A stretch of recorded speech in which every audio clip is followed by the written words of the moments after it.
প্রত্যাঘাতের কথা বলা হচ্ছে, ভারতীয় সেনার বিভিন্ন জায়গায় মহড়া শুরু হয়ে গিয়েছে, এটাকে কিভাবে দেখছেন আপনি? সন্ত্রাসবাদকে তো সমূলে উৎপাটিত করতে হবে। আমাদের প্রতিবেশী দেশ, দিনের পর দিন তারা এই সীমাপার সন্ত্রাসবাদকে চালিয়ে যাচ্ছে। এতদিন পর্যন্ত আক্রমণ হতো সেনা ছাউনিতে, সশস্ত্র জওয়ানের ওপরে বহু মানুষ মারা গিয়েছে, কিন্তু এখন তো নিরপরাধ পর্যটক, তাদের ধর্ম জিজ্ঞাসা করে তাদের আলাদা করে তাদের গুলি করা হচ্ছে এবং দেশের প্রধানমন্ত্রীকে বলে দেওয়ার বার্তা দেওয়া হচ্ছে। তো সেগুলো তো প্রত্যাঘাত করতে হবেই। সারা দেশ এই প্রত্যাঘাতের জন্য প্রস্তুত আছে। এখানে কোনো রাজনীতি নেই, দল মত নির্বিশেষে আজকে পাকিস্তানকে একটা শিক্ষা দেওয়ার সময় এসেছে। পাকিস্তান কার্যত কোনো দেশ নয়, একটা সেনা শাসিত একটা সংঘবদ্ধ মানুষের লুটের ব্যবস্থা করে দেওয়া। তারা কতদিন এভাবে চলতে পারে? কিন্তু তারপরে আপনি বলছেন যে দল মত নির্বিশেষে, কিন্তু তৃণমূলের তরফ থেকে কিছুক্ষণ আগে এই দাবি করা হয়েছে যে বিজেপি চাইছে একটা যুদ্ধের পরিবেশ তৈরি করতে এবং যুদ্ধ জিগির করছে বিজেপি এবং বিজেপি তৃণমূল আরেকবার প্রশ্ন মিডিয়ার তরফ থেকে এবং বিজেপির তরফ থেকে একটা যুদ্ধ জিগির তোলা হচ্ছে তৃণমূলের দাবি। তৃণমূল সিপিএম এরা এই ধরনের কথা বলে থাকে, অতীতে সিপিএম বলতো, এখন তো এরা নিউ কমিউনিজমের মা হয়েছে, ওরা এরকম বলবে। ওরা দর্শক আসনে থাকাই ভালো, সারা দেশের মানুষও শুনছেন তৃণমূল কি বলছে। পাক নাগরিকদের 17 ধরনের ভিসা বাতিল করে দেওয়া হয়েছে এবং স্বরাষ্ট্র মন্ত্রকের তরফ থেকে এই পদক্ষেপের কথা জানিয়ে দেওয়া হয়েছে। আর পাকিস্তানি কোনো নাগরিককে কোনো কারণেই থাকতে দেওয়া হবে না, চিহ্নিত করে সমস্ত রাজ্য থেকে পাঠানো হবে। বাংলার ক্ষেত্রে মনে হচ্ছে যে এটা অ্যাপ্লিকেবল করা সম্ভব হবে এই মুহূর্তে যা পরিস্থিতি? আমি যতদূর শুনেছি, দেশের স্বরাষ্ট্রমন্ত্রীর সঙ্গে মুখ্যমন্ত্রীর কথা হয়েছে, তিনি সমস্ত রাজ্যের মুখ্যমন্ত্রীদের সঙ্গে কথা বলেছেন। এ বিষয়ে রাজনৈতিক বিবৃতি কেউ দিয়ে থাকতে পারে, তবে আমরা এটা আশাবাদী যে ভারতবর্ষের প্রত্যেকটি রাজ্যই এই বিষয়ে কেন্দ্রের সঙ্গে থাকবে। ওয়াকফ নিয়ে ব্রিগেডের সভার অনুমতি দেওয়া হয়নি সেনার তরফ থেকে। 26 তারিখ তাদের সভা করার কথা ছিল, মানে আগামীকাল। সেনার তরফ থেকে সেই এটা তো সেনা প্রধান বলতে পারেন। এটা আরেকবার ওয়াকফ নিয়ে যে সভা করার কথা ছিল আগামীকাল, সেটার কোনো অনুমতি দেওয়া হয়নি সেনার তরফ থেকে এখনো পর্যন্ত।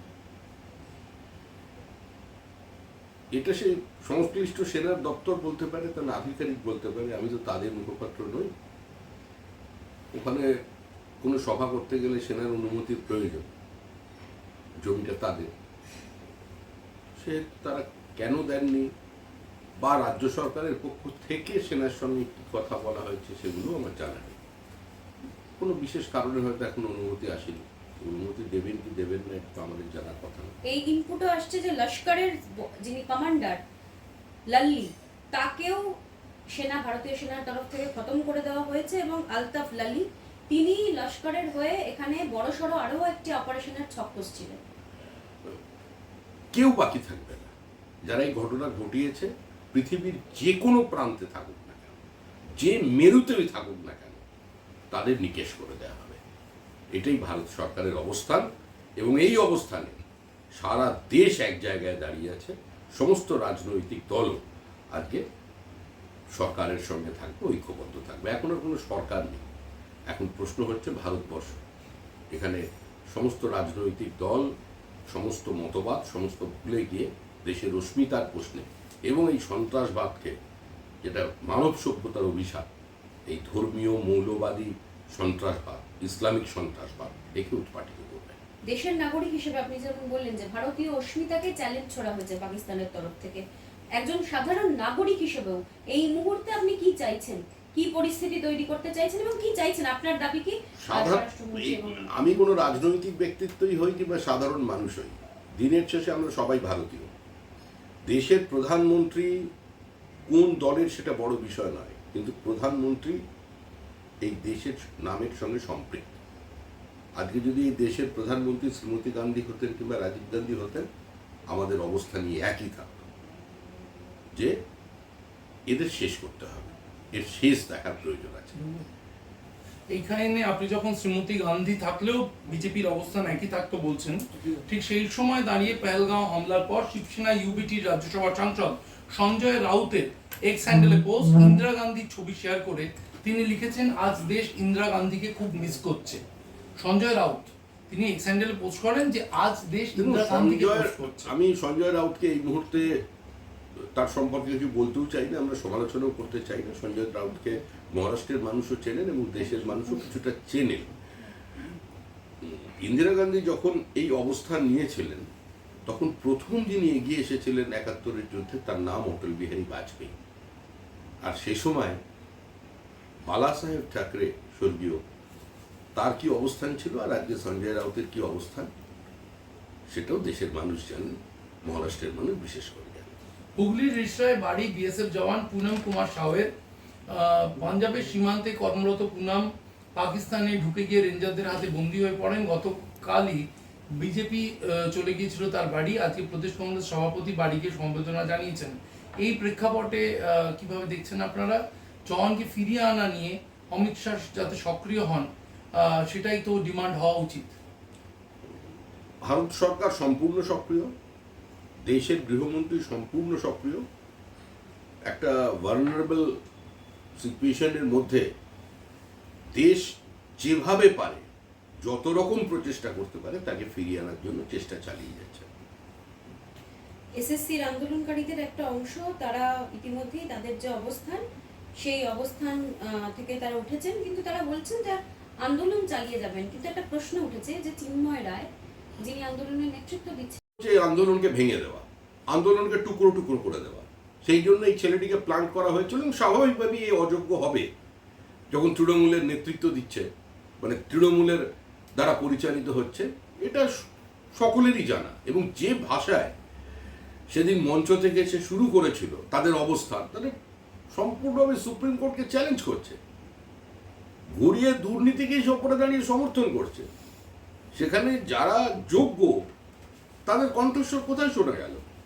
মুখ্যমন্ত্রী তাদের সঙ্গে কোনো ইন্টারাক্ট করেনি। পরবর্তীকালে একটু লাঠি খেয়ে গিয়েছিল, তা এখন তো সেই কাজ করবে না, স্বাভাবিক। যারা আন্দোলন করছেন তারা তাদের মধ্যে থেকে নেতা বেছে দিন। রাজ্য সরকার চেষ্টা করছে প্ল্যান্ট করে দেওয়ার নেতৃত্ব, এবং যারা অযোগ্য তাদেরই প্ল্যান্ট করবে। কোনো যোগ্য প্রার্থী এই মুহূর্তে তৃণমূল কংগ্রেসের সঙ্গে থাকবে না। এই যে 3 দিন ধরে এসএসসি অফিসের সামনে যে ছবি দেখা গেল বা করুণাময়ী মোড়ে শিক্ষাকর্মীদের যে ছবি দেখা গেল, আজকে হঠাৎ করে দেখা গেল যে আচার্য সদনের এই আপনাদের 10 নম্বর ট্যাঙ্কের রাস্তা, সেখান থেকে মনে হলো শহীদ মিনারে নিয়ে যাই আন্দোলন। সোমবার থেকে স্কুলে ফেরত চলে যাই, রিভিউ পিটিশনের প্রস্তুতি নেওয়া উচিত, আদালতের পথে আন্দোলন হওয়া উচিত। তালিকা একটা পাওয়া গিয়েছে, তাতে অসঙ্গতি থাকলেও পুনর্বিবেচনার বিষয় তারা ভাবছেন। এই যে হঠাৎ করে একটা অবস্থান বদল, এটা আপনারা কিভাবে দেখছেন? এই যে আন্দোলন যেটা রাস্তা আটকে চলছিল, তারা হঠাৎ স্কুলে ফেরার সিদ্ধান্ত নিলেন, শহীদ মিনারে অবস্থান সরিয়ে নিয়ে যাওয়ার কথা ভাবছেন, হঠাৎ একটা এর মধ্যে যারা টেন্টেড আছে, যারা চাকরি কিনেছে, তারাই সাংবাদিকদের সামনে চলে আসছে, তারাই আন্দোলনের মুখ হয়ে ওঠার চেষ্টা করছে এবং এটা তৃণমূলের একটা পরিকল্পিত চিত্রনাট্য। তো স্বাভাবিকভাবেই যেভাবে তৃণমূল ভবন থেকে অপারেট করছে তারাও সেই দিকে চলে যাচ্ছে। এদের সঙ্গে মূল আন্দোলনকারীদের বা এদের সঙ্গে যারা মেধার ভিত্তিতে চাকরি পেয়েছে তাদের কোথাও কোনো সম্পর্ক নেই, যোগাযোগ নেই। তারা যেন এই ঘোলা জলে তাদের চাকরিটাকে বাঁচিয়ে রাখতে হবে। এই প্রাতিষ্ঠানিক লুটের অন্যতম ভাগিদার তো এরাই চাকরি কিনেছে কিংবা এরাই এজেন্ট হয়ে চাকরি বিক্রি করেছে। রাহুল গান্ধী তিনি আজকে পৌঁছেছেন কাশ্মীরে, বলেছেন এই হামলা বিভাজন সৃষ্টি করার জন্য করা হয়েছে। গোটা দেশ ঐক্যবদ্ধভাবে এখন কেন্দ্রীয় যা পদক্ষেপ করবে তার সঙ্গে থাকবে। সুকান্ত মজুমদার বলেছেন তিনিও কাশ্মীর যাওয়ার কথা। রাহুল গান্ধী তিনি আজকে কাশ্মীর গেছেন, গিয়ে বলেছেন সর্বতভাবে রাহুল গান্ধী কাশ্মীরে গেছেন, লেফটেন্যান্ট গভর্নরের সঙ্গে দেখা করেছেন, ওখানে মুখ্যমন্ত্রীর সঙ্গে দেখা করেছেন। বিভাজন তৈরি করবার জন্যই তো এটা করা হয়েছে, এটা তো কেউ অস্বীকার করছে না। কিন্তু এই ধরনের জঘন্য, ঘৃণ্য, নৃশংস হত্যাকাণ্ড, একজনের ধর্ম জিজ্ঞেস করে আধুনিক পৃথিবীতে তাদের সেগ্রিগেট করে নিয়ে তারপরে তাদের মাথায় গুলি করা স্ত্রীর সামনে, এটা তো নিন্দনীয় অপরাধ। এবং এক্ষেত্রে তো কোনো রাজনীতি চলে না, কোনো বিভাজন চলে না। আজকে কাশ্মীরের মুসলমানরা তারাও রাস্তায় নেমেছে। এই প্রথম কাশ্মীরে একটা ভিন্ন দৃশ্য দেখা গেল। তারা সংঘবদ্ধভাবে তারা এগিয়ে এসেছে, তারা ধর্ম দেখেনি, তারা এগিয়ে এসেছে। বিভাজনের রাজনীতি বিজেপি করে না, কেন্দ্র করে না। আমরা কাশ্মীরে শান্তি চাই, আমরা 370 ধারার বাতিল করার পরে কাশ্মীরে শান্তি ফিরে এসেছে, আর্থসামাজিক পরিবর্তন হয়েছে, মানুষের রোজগার বেড়েছে, বিনিয়োগ বেড়েছে। আজকে এই ঘটনা সম্পূর্ণভাবে কাশ্মীরের আপাতত অর্থনৈতিক ব্যবস্থাকে ধ্বংস করে দিল। সমস্ত আজকে যারা ট্যুরিস্ট আছেন ফিরে যাচ্ছেন, মানুষ কাঁদছে, কেউ লোন নিয়ে গাড়ি কিনেছে, কেউ লোন নিয়ে গেস্ট হাউস বানিয়েছে। কাশ্মীরের নতুন চেহারা, কাশ্মীরের নতুন আর্থসামাজিক উত্তরণ আজকে হয়তো কাউকে ভীত করেছিল, যার জন্য এই ঘটনা ঘটিয়েছে। আমরা আশা করব কাশ্মীরের দ্রুত স্বাভাবিক অবস্থায় ফিরবে এবং আবার কাশ্মীরে নির্ভয়ে শান্তি বজায় রেখেই আমাদের যারা পর্যটক আছেন তারা ভূস্বর্গে যাবে। আপনি বলছেন যে রাজনৈতিক মতপার্থক্য থাকবে না, সবাই মিলে একজোট হয়ে, কিন্তু কিছুক্ষণ আগে তৃণমূলের তরফ থেকে জয়প্রকাশ মজুমদার তিনি বলেছেন যে কি করে পাকিস্তান চলে গেল, অন্য জায়গায় গিয়ে গা ঢাকা দিল জঙ্গিরা এবং কোনো বাধা ছাড়াই তারা ঢুকলো, কিভাবে নিশ্চিত মনে সমস্ত অপারেশন চালালো, এখনো কেন কেন্দ্র সরকার কুলুপ পেটে আছে, সৈন্য সংখ্যা কেন কমলো, রাজনাথ সিং অমিত শাহ কেন দায় এড়াতে পারেন না এবং প্রধানমন্ত্রী গতকালের গুরুত্বপূর্ণ বৈঠকে থাকলেন না, বিহারের ভোট তার কাছে বেশি ইম্পর্টেন্ট। আসলে বিষয়টা হলো, এই প্রশ্ন তো যখন জয়প্রকাশ মজুমদার আমাদের পার্টিতে ছিল তখন আমরাও তুলেছিলাম যে পুলিশের উপস্থিতিতে তাকে যেভাবে কচু বনে লাথি মেরে ফেলে দেওয়া হলো, পুলিশের সামনে তখন পুলিশ কোথায় ছিল? এগুলো ঘটে থাকে মাঝে মধ্যে, সব জায়গায় সব ব্যবস্থা করা যায় না। রাহুল গান্ধীর বিরোধী দলনেতা হিসেবে এই যে অবস্থান, তিনি কাশ্মীরে দাঁড়িয়ে আজকে বলে দিলেন যে আমরা কেন্দ্রীয় সরকারের এক জায়গায় রয়েছি, কেন্দ্রীয় সরকারের যে অবস্থান ওটাই আমাদের অবস্থান। কেন্দ্রীয় সরকারের অবস্থানে বিরোধী দলনেতা বলছেন, আমরা তো আবার বলছি দলের পক্ষ থেকে আমরা কোনো বিভাজন চাই না, এই নিয়ে কোনো রাজনৈতিক বিতর্ক চাই না। এবং সারা পৃথিবীতেও দেখা গেছে যে যখন এই ধরনের কোনো বিপর্যয় নামে তখন সমস্ত রাজনৈতিক বিভেদ ভুলে দেশ ঐক্যবদ্ধ হয়ে দাঁড়ায় এবং এই মুহূর্তে দেশের সমস্ত মানুষ ঐক্যবদ্ধ, তারা এর একটা প্রতিকার চাইছেন, তারা প্রত্যাঘাত চাইছে। গলি থেকে রাজপথ, এটাই মানুষের একমাত্র দাবি। সুতরাং এখানে যারা বিরোধিতা করবেন, সমালোচনা করবেন, তারা জনবিচ্ছিন্ন হয়ে পড়বে। আর যারা এখনো ব্লক ভোটের রাজনীতি করছেন, কারণ তারা এটা বুঝতে পারছেন যে ওখানে ধর্মের ওপরে ভিত্তি করে গুলি করা হয়েছে, আর পশ্চিমবঙ্গে ধর্ম উপর ভিত্তি করে বাড়িতে আগুন লাগিয়ে দেওয়া হয়েছে, লুটতরাজ করা হয়েছে, শিক্ষকের ছাত্র তলোয়ার নিয়ে কাটতে গেছে, বাবা ছেলেকে একসঙ্গে কুপিয়ে মেরে দেওয়া হয়েছে। অপরাধ কি ছিল? তারা হিন্দু। বলিউডের তরফ থেকে একটা বিবৃতি জারি করা হয়েছে কিছুক্ষণ আগে, যেখানে বলা হচ্ছে যে এই হিংসার তারা নিন্দা করছেন, কিন্তু একই সঙ্গে দেশ জুড়ে একাধিক জায়গায় নিরীহ কাশ্মীরিদের ওপর জঙ্গি সন্দেহে যে অত্যাচার শুরু হয়েছে, বিশেষ করে উত্তরাখণ্ড, উত্তরপ্রদেশ, মহারাষ্ট্র, দেরাদুন, বিভিন্ন জায়গায় তাদের হুমকি দেওয়া হচ্ছে, সেটা সঠিক নয়। এটা ভারতীয়, দেখুন, কোনো একটা ঘটনা ঘটলেই তার একটা প্রতিক্রিয়া হয়। বিভিন্ন জায়গায় চিরুনি তল্লাশি চলছে, সেখানে স্বাভাবিকভাবেই যারা কাশ্মীর থেকে কেউ সরে গেছেন, কেউ সেখানে স্থানীয় এখনো পর্যন্ত কিছু টুকরে টুকরে গ্যাংয়ের লোক থেকে গেছে যারা এই উগ্রপন্থাকে সমর্থন করে, তাদের চিহ্নিত করবার জন্য কাজ চলছে, রেড চলছে বিভিন্ন জায়গায়।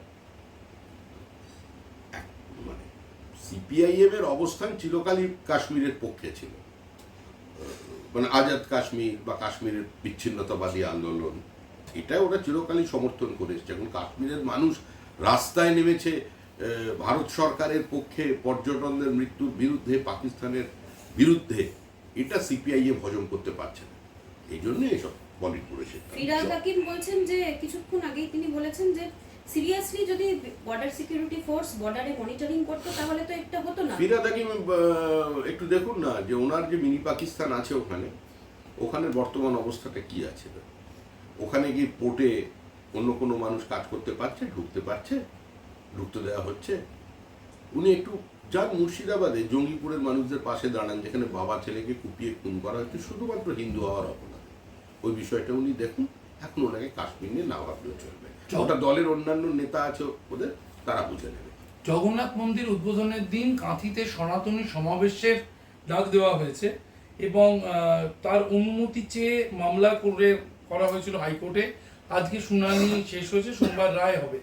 এই যে একটা প্রশ্ন উঠে যাচ্ছে যে সরকারের পক্ষ থেকে যখন একটা দীঘায় জগন্নাথ মন্দির, আপনারা অনেক আপনাদের বিরোধী দলনেতা যাকে কমপ্লেক্স বলেছে, তা তৈরি হচ্ছে, সেই সময় যে কাঁথি দিয়ে দীঘা যেতে হয়, সেই কাঁথিতে একটা সমাবেশ করতে যাওয়া, কাঁথি একটা ঐতিহাসিক জায়গা, সমান্তরালভাবে সশস্ত্র আন্দোলন, অহিংস আন্দোলন একই সঙ্গে চলেছিল।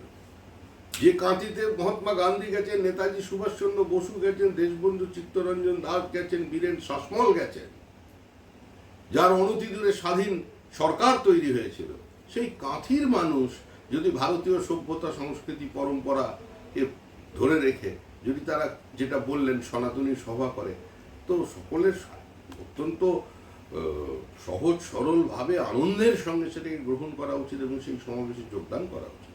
এর জন্য কোর্টে যেতে হবে কেন? জগন্নাথ বর্জরার আর জগন্নাথ দেবের ওই পথে কলকাতা থেকে মানুষ গেলে তো কাঁথির ওপর দিয়েই যেতে হবে। তো সেই জন্য কাঁথিতে তাদের স্বাগত জানানোর জন্য তারা আরো সুন্দর বর্ণাঢ্য অবস্থা তৈরি করছেন, যাতে জগন্নাথ যাওয়ার সময় দেহ মন একদম পবিত্র হয়ে যায়। বর্জরার তৃণমূল বিধায়ক বলছেন দলের মধ্যে মধু খাওয়ার লোকের সংখ্যা বেড়ে যাচ্ছে। হ্যাঁ, মধু খাওয়া লোকের সংখ্যা দলের মধ্যে বেড়ে যাচ্ছে। কি জানি, এখন তো জেনুইন মধু পাওয়াই যায় না, বলে সব জল মিশিয়ে দেয়, কেউ চিনি মিশিয়ে দেয়। তৃণমূলের মধু, টাটকা মধু তৃণমূল খায়, ওরা বলতে পারবে। মধু আমরা পাইনি। ঠিক আছে। ঠিক আছে।